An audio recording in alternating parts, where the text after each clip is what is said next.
Why most professionals never feel wealthy, no matter how much they earn. Have you ever noticed how, as your income goes up, the feeling of being comfortable never really arrives? Not struggling, maybe, but not calm either. Not wealthy in any meaningful sense. For many professionals, especially in the United States and Europe, money stress doesn't disappear with a higher salary. It just changes shape. Imagine a fairly typical situation. You're in your late 20s or 30s. You have a degree. You're working full-time.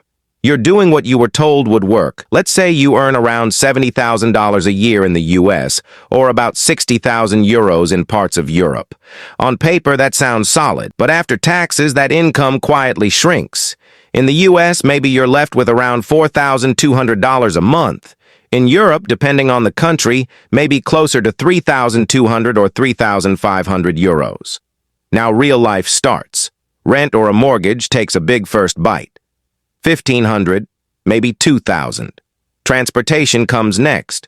A car payment, insurance, fuel, maintenance, or public transit plus occasional ride-sharing.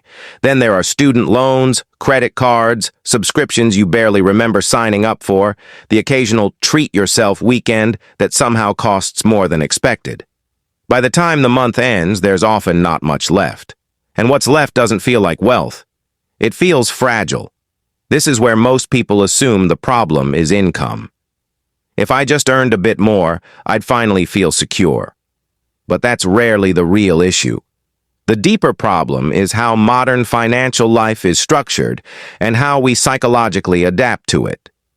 Most professionals don't build their lives around what they actually own.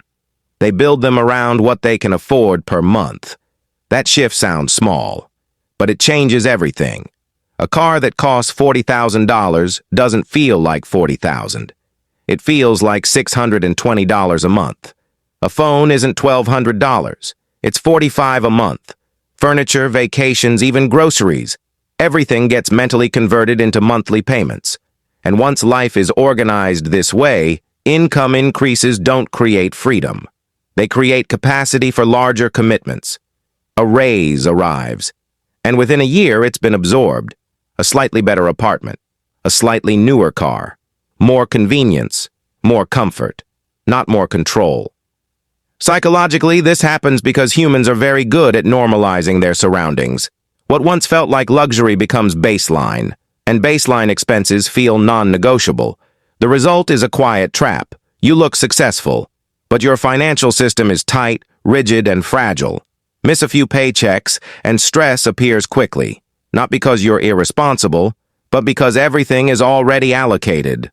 Over time, this has a compounding effect. Money that could have created options, savings, investments, flexibility, instead services lifestyle. This is why many professionals feel stuck despite doing well, not poor, but never relaxed. Financially intelligent people don't escape this by being extreme or cheap. They think differently about what money is for. They don't ask, "Can I afford this monthly payment?" They ask, "What does this commitment do to my future flexibility?" They see income as something temporary and uncertain, but ownership, margin, and time as permanent advantages. They leave room in their lives, intentionally, not for luxury, for resilience. They don't try to feel wealthy through consumption. They aim to feel wealthy through reduced pressure. And interestingly, this shift doesn't feel dramatic day to day. It feels quieter, fewer upgrades, more space between income and obligations, less financial noise. But over years, it compounds into something rare. Calm. Not excitement, not status, just calm.